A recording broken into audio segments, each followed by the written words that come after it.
Right there, folks. Welcome back to another football chat with me, Ben. How you doing? And so, before we go on with today's episode, obviously you've seen the topic above and you know what's coming up. Let's take a little look back at last week's episode. We looked at some free transfers with Jack Ellis and Callum, and as you can see from that side there, Pogba 116 votes, 36%. Polo and Cambiasso not too far behind. Mulumbu, that is credit to Jack Reeve for getting Mulumbu fourth place in the poll. 326 votes cast. Thank you very much for voting. Even the 3 people that voted for Brad Friedel. Anyway, let's get on to today's topic, as I'm joined by Matt and Callum.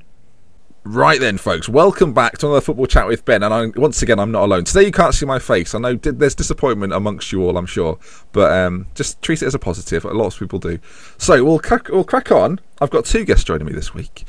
From Football Manager fame, and he's always getting booked, it's Second Yellow Card. Matt, how are you? Hello, how are you? I'm good. I've not seen you since the FM League. You've not seen me at all. So welcome back. Everything good? Yeah, reasonable. Reasonable, good. And he's been before. He's back again. 2 weeks running. This won't happen again. Can he make the hat trick next week? We'll have to find out. Callum Reed's back, everyone. How you doing? Yeah, I'm good, thank you. Yeah, I'm well. Cambiasso, he did all right in the poll. Yeah, top 3 finish, won it? Yeah, I think Pogba won it. I mean, we might have a little look at the results later at the end of this little recording, just so we can see how everyone voted. But yeah, well done. Cambiasso did all right. You got him a top 3 finish. Mulumbu didn't fare so well. So, you know, every cloud. So today, folks, I asked on Twitter what you thought we should discuss, and obviously the Raheem Sterling business has been rather interesting. Now, we've got a couple of England fans with us, as well as... we should say you're Raheem Sterling fans, boys? In a word? Yeah. No. Okay, good. I mean, this is going to be a good episode. This is going to be good. Contrast of opinions off the bat.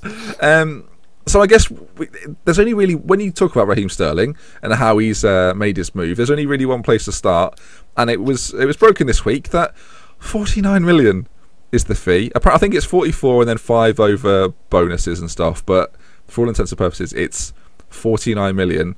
Callum, we'll start with you. Do we think that's worth it? And not do we think it's worth it? It clearly isn't. How much do you think he was worth, and why do you think he was worth that? And from a City point of view, how do you see the situation? To start with, you can see why City have paid 45 million, because obviously they're buying English talent and they're also buying potential. So there are 2 factors that boost the price tag, let's say. In terms of how much I value him, I'd probably say around the £20-25 million mark. I currently see him as just a young prospect. I don't think he's done anything massive in his career. He's not set the world alight. So I don't value him as highly as obviously City have. Yeah. But in terms of what he can do for City, I think he'll start. Obviously, they've got Jesus Navas on the wing. I think Sterling's a much better player than Jesus Navas. And then, do you think he's that much better than Navas? Because Navas has had an indifferent season. I think Sterling's a lot more direct than Navas, and his final ball seems to be a lot more sharper than Navas's is. So on that, do you think Pellegrini will play... This is interesting, actually. I didn't think we'd talk about this, but do you think Pellegrini will play Sterling one side and Navas the other, or do you think it'll be Sterling effectively replacing Navas and then one of Nasri or Silva on the other side? How do you see it playing out? Yeah, I think it'll be like that. Because then you've got one out wing on the other side, and the best thing about Silva is Pellegrini allows him to drift, so he can occupy them spaces in the middle, which allows for the overlap on the left. So I think having one out-and-out winger and one makeshift winger, shall we say, it could work a lot better for City. Yeah, Matt, coming to you, I've asked Callum there what he thinks from the City side. Actually, I'm going to come to you and say, from Liverpool's perspective, obviously Liverpool value Sterling at a point, but I can't help but think they inflated that price because they knew it was City, maybe. I think if he was going to be sold to a Madrid or a Barcelona or a Bayern, the price might come down because of the club he would be going to.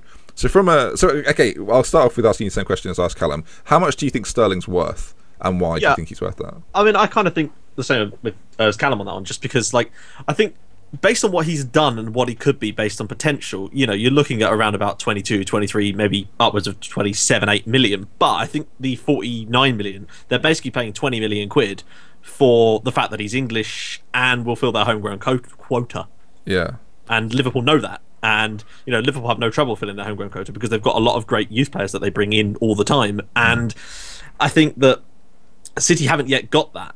And they need to try and fill their boots with these, homegrown players like Raheem Sterling or, going in for Delph or whoever else. And I think that that's Liverpool know that they've got that, and they basically had them over a barrel when it came to the price. I mean, originally Liverpool wanted 50 million, and City were offering 30 million. And if you look at where the actual price ended up, they were 1 million short of what they wanted in the first place. Yeah, I think Liverpool have done extraordinarily well, considering. And the thing that baffles me the most is that, obviously, we spoke about it a little bit in the first show I did, but AD Ward categorically said, whether you believed him or not, said he won't be signing a new deal.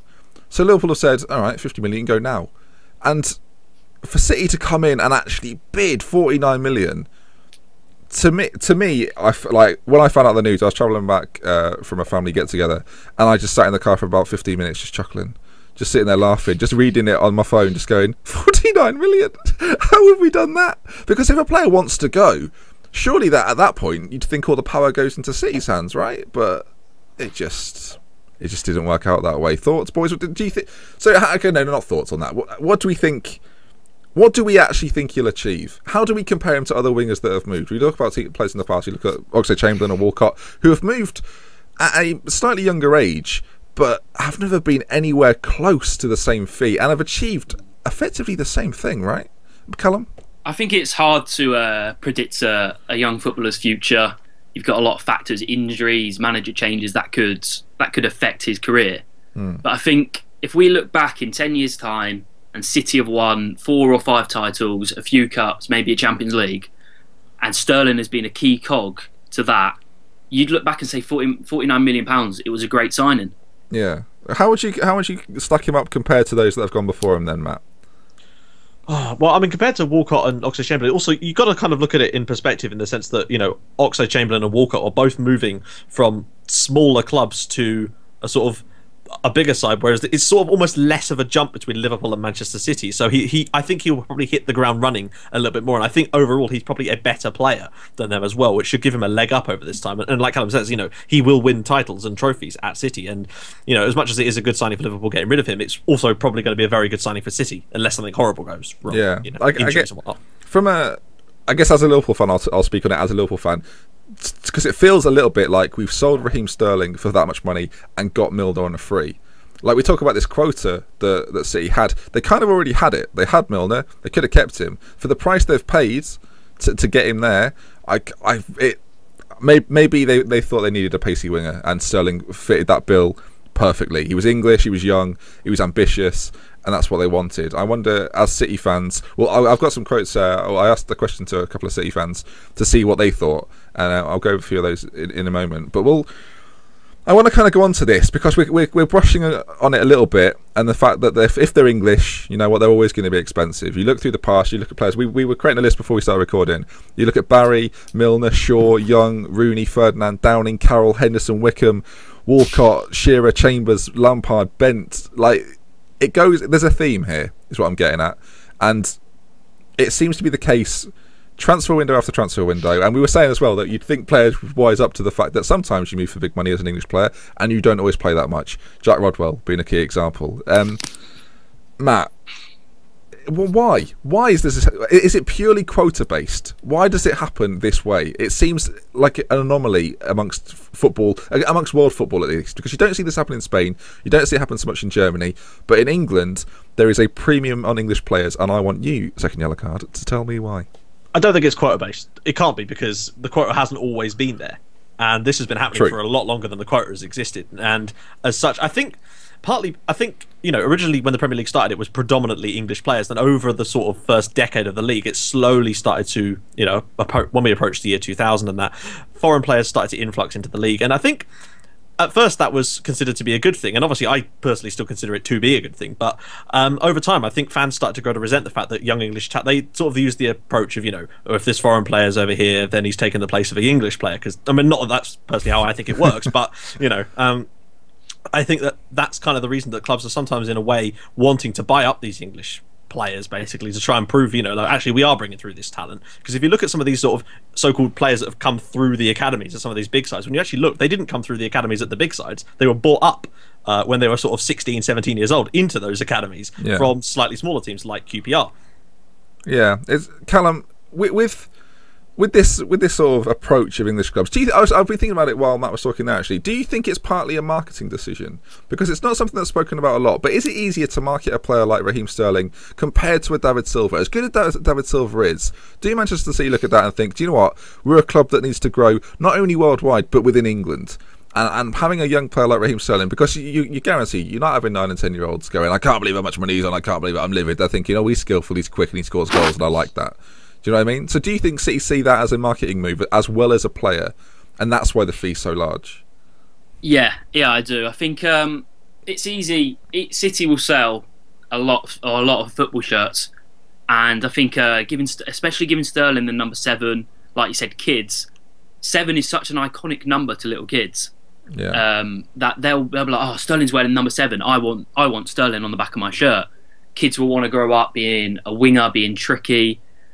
And then kids don't know the ins and outs of the transfer market. They're going to think, oh, Sterling, £49 million. I want to be like him. Yeah. So yeah, I think you're right in the fact that it's a lot easier to market a Sterling than it is David Silva, because kids can relate to the way he's going through academies. And at that age, if he's playing in an England shirt, they don't care. Exactly. There's not a lot of loyalty between a 7 or 8-year-old that wants an England shirt with Sterling on the back, or wants a City shirt with Sterling on the back. It's not going to matter so much. It's a lot about the player, and it's a lot more easier to access an England game where Sterling's playing than it is a Spanish game where Silva's playing for younger kids. Yeah.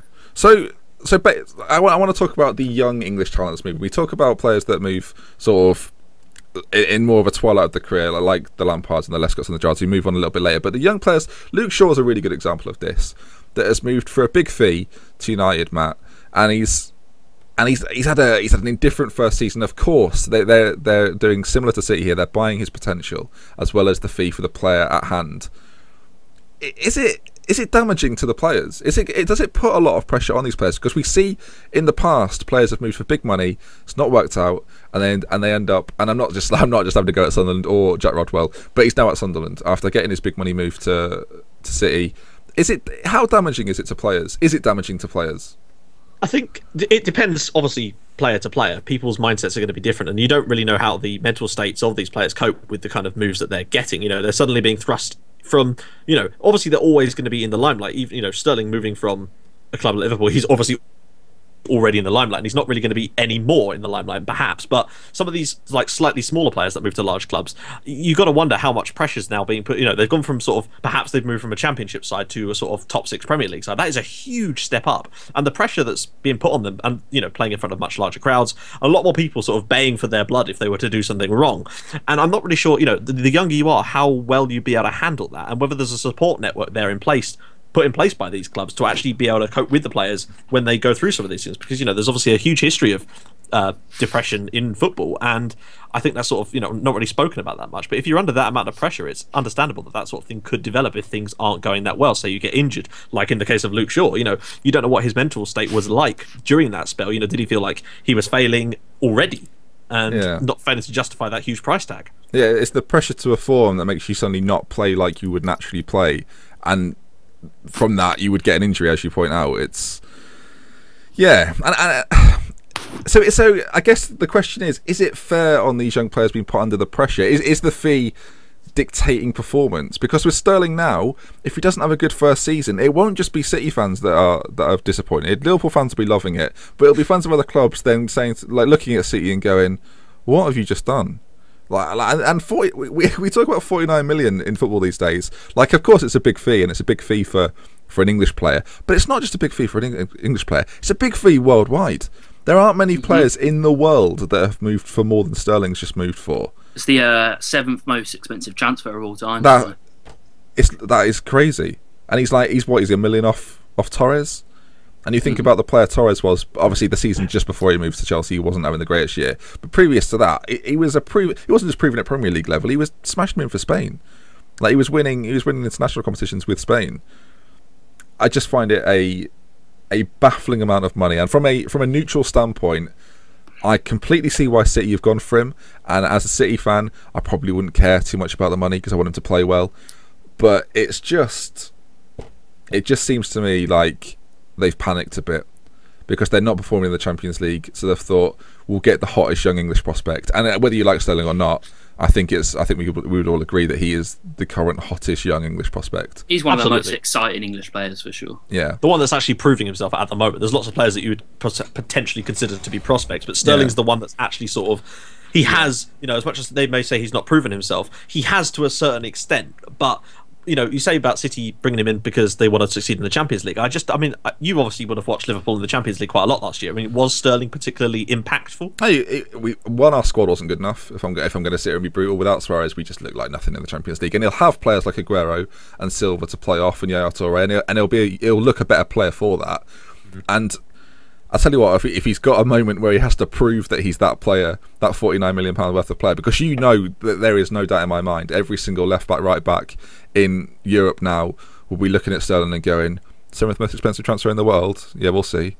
Yeah. And it'll be every game. It won't just be in Europe either, it'll be in the Premier League. The fullbacks will be gunning for Sterling. They'll be saying, look, 49 million, check me out. I don't care if I play for Southampton. Watch how much watch me shut him out. Watch Ryan Bertrand attempt to shut players like Sterling out. It's going to be fascinating to watch him go up against these players. It's incentive, isn't it, for players who are playing against him? Absolutely, and to have that kind of when you've got a player playing against a Messi or Ronaldo or a Bale or whatever, you think, oh, you know what, they're world beaters already. They're stars. I want to try and put in a good performance because they're the best of my era. With Sterling, you're like, he'll be earning mass amounts more than most players in the Premier League. And I think psychologically, as a defender, you're thinking you're earning 4 times as much as me, and you're 20 years old. I've been grafting for 28, since I'm 19. I'm 28, and especially if you're a player from a newly promoted side, you are going to want to have a good go at Sterling there. It's going to be fascinating to watch how he copes. And I guess all this stemmed from the way it was handled, the way he approached Liverpool, the way they didn't approach Liverpool in some cases. I want to bring it round to loyalty within not just young players but English players in general. There's obviously quite a common theme that English players like to stay in the Premier League. They like to sit in their comfort zone. They've got very comfy chairs of Premier League clubs because footballers don't like to leave.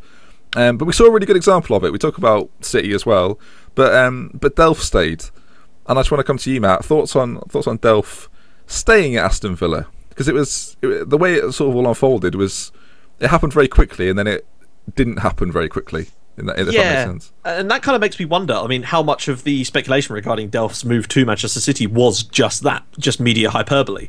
But obviously, there has to be something to it at some point, some kind of substance. And like I was saying to you earlier, do we think that he would have actually made that move to City had they been able to give him certain assurances that he would actually be getting game time? And by that I mean contractual assurances. That he has to play a certain number of games. Would he then have gone, right, okay, they're probably offering him a lot more money than he's on at Villa? Would he have then, would the loyalty have been...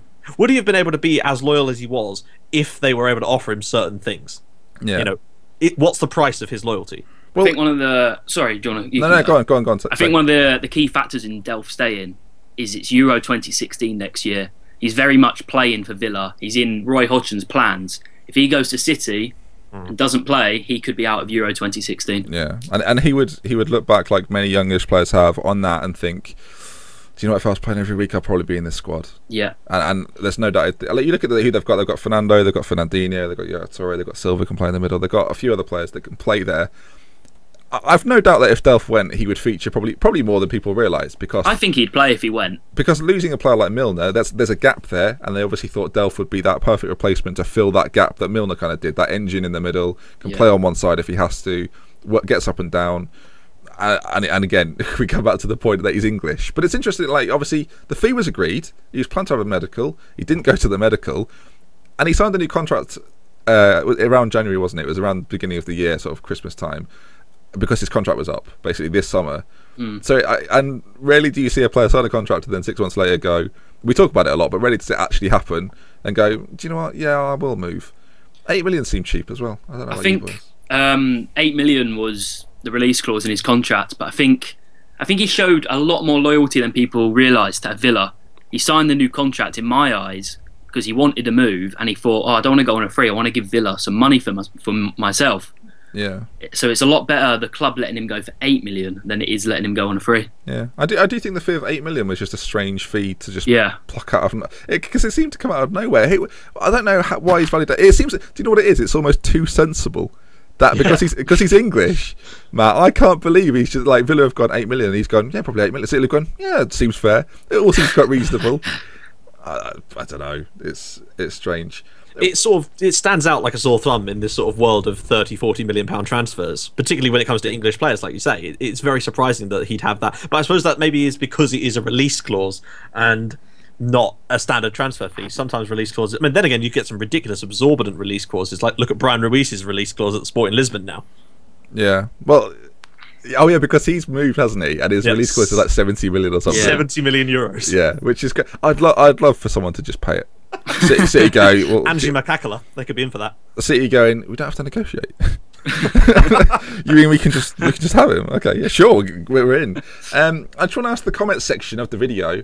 Do you let me know who do you think is the sort of the best English transfer of all time? Whether it be a free transfer, whether it be for a fee. I mean, you look at Rooney's career, you can't really argue too much with it. Rio Ferdinand had a fantastic time at United. And who do you think the worst sort of ratio to price? I didn't ask you this before, boys, but have you got anyone in mind where you think the fee balanced with how well they've done or how they've not done? Callum, you said yes. I'll let Matt think about it. We go on. A bit harsh in he's only had one season, but I'm going to say Luke Shaw for 30 million to already. You United. think it's too much? I think there's already two left backs at United that are better than him. I think Daley Blind, although not naturally a left back, his positioning is exceptional. You don't always need the pace to be a left back if you're in the right place time after time. And I think Marcos Rojo is a lot better left back than him. So I think maybe he moved too early in his career. Maybe United saw he wasn't the complete package yet and brought in Rojo and Blind. So I'm a bit harsh to label him the worst now, but I think Luke Shaw. I'll let you think about the best. Matt, have you got one which you think hasn't worked out so well? Yeah, well, it has to be Andy Carroll, doesn't it, really? 35 million. Why do that? 35 million. I mean, that's even more than Luke Shaw. And I think you could argue that Man United have probably got more out of Luke Shaw than Liverpool did out of Andy Carroll. Hey, did you see that semi-final header? No, he scored. I didn't. Well, I did. It's the only memory I've got. He scored 2 against City once. That'll teach him. For trying to go for our Sterling. Now they've got him, so I mean that's kind of a non-point now. Okay, I'll say I think the worst is probably Sunderland's Connor Wickham bid. It's only 8 million, but yeah, I'd be. We also talked about Bent, which I think is a really funny one. Matt, did you have the figures on? Who had the figures on Bent? It was one Callum of you. did. Callum, tell me the figures on Darren Bent's transfer from where to where to where for how much? Because it's fascinating. So he started his career out at Ipswich, and then he moved to Charlton Athletic for 2.5 million. Bargain. Obviously showed potential there, and Spurs thought, you know what, we're having him. 16.5 million they paid. At the time, I remember that being quite reasonable. That wasn't like excessive. That was like, yeah, okay, fair enough. He went on to score 18 goals in 60 league games for him. Yeah. But Sunderland saw something in him and decided to pay 16 million for him. Again, not too unreasonable. Still do it. 1 in 3. You can take that, Matt, right? If you played for Spurs, yeah. I'd struggle to get that. Good season, good years at Sunderland, 32 and 58, and then he moved for 24 million to Aston Villa. That's a lot, isn't it? But the thing is, we compare these fees, and I can't stop thinking 49 million. I'm just like, that's a bargain. Even all those added up is only just more than 49 million. Yeah, yeah. So what we're saying is, Darren Bent in his career has been a 49 million pound player. I'd take that probably, Steve Bent. In terms of the best, I guess we'll have a group chat. I'm going to throw some names. You tell me if you pick one. We'll do that. That's the new game we're playing. Okay. I think it's really between in sort of the last 20 years we're going here. Ferdinand, Rooney, Shearer, Lampard. Lampard was my one. I'd say Ashley Cole should be in there too. Because Ashley Cole's a good one. Ashley Cole's a very good one. I think. Do you know what, Matt? I'll probably agree with you. Despite not bringing him up initially, I think him and Shearer, although Shearer didn't win a lot, I think what he stood for at Newcastle was kind of. We go back to loyalty. I mean, there's a couple of candidates for outright loyalty. I know Shearer moved, but you always wanted that Newcastle move, and then once he had it, he was off. It was very well documented. He was offered United on a couple of occasions and turned them down. And to turn down Manchester United when you're kind of not winning stuff at Newcastle must be pretty tricky to do. But I always like when I think of Newcastle, even now I still think of Shearer. It's iconic. He's one of the first players that springs to mind when you think of Newcastle. I don't think of Mike. I don't know about anyone else, but I don't actually think of like Mike Ashley and the comedy around Joe Kinnear. My first thought is always Shearer, then Newcastle Brown Ale, and then Newcastle, and then the Angel of the North. Yeah. And then that's the order we punching. That's the order we think. Yeah, that's the order we think of it. We think of it: Shearer, Ale, Angel, Punch. I like that. What a list. So that kind of wraps us up, gentlemen. I think it's been an interesting chat. Hopefully people will leave some comments on who they think sort of the best young English signing. Or if ever, leave your thoughts on Sterling. What do you think of those? Thank you to Cameron as well. I've left some of the quotes he's put about Sterling in regards as a City fan point of view on the screen. So if you didn't see those and you've just listened, gutted. But Cameron, thank you for your feedback as well. And that brings us to the end. So a quick thank you. Callum, thank you for joining me once again. Will you make the hat-trick next week? I guess we'll stay tuned to find out. Thank you for having me again. And making his Football Chat with Ben debut, second yellow card. Thank you for joining me, Matt. No worries, mate. Right, and from me, Dr. Benji. We'll see you next time. Thank you for watching, and we'll wrap things up there.